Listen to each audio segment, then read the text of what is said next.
Hindi mo ba alam na lahat ultimo yung janitor nyo binigyan ko ng tigay-tigay sa sakong bigas?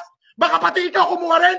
Ako po ay sumulat na sa National Bureau of Investigation para imbestigahin itong mga to. Dadaanin po ito natin sa legality. Kaya po itong hindot na Deo Makalma na ito, bibigyan ko itong bibigyan kita pusang galaka. Bibigyan kita ng 24 oras and your time starts 5 minutes ago.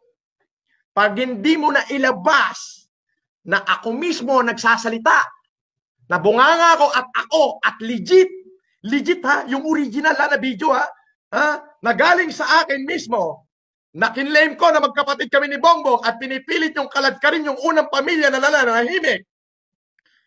Eto, tandaan mong hindot kang matanda kang gurang pulgasing baong-bao. Mag-uubos pa ako ng lahat ng yamang natitira ko, maipakulong lang kita.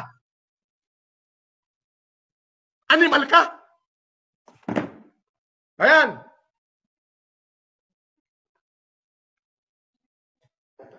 Biruin mo, itong ginawa ng hindot na Deo Makalma na ito, yung isang anchor na nagbabalita ng tama at patas, binigyan niya ng gag order. Itong buwisit na, hoy, ikaw hindot ka, Deo Makalma ka. Buwisit ka.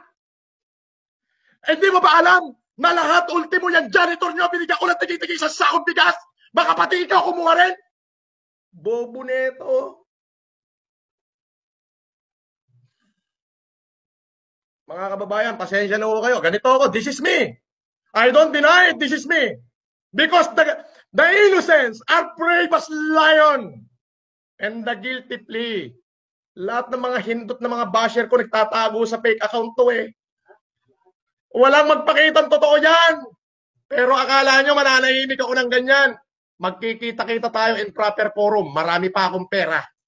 Marami pa ako natitirang pera, uubusin ko sa inyo. Pagtatagalin natin yung kaso.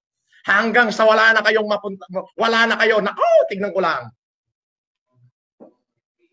Itong mga sinasabi ko, ito maliwanag to. I am responsible for what I say.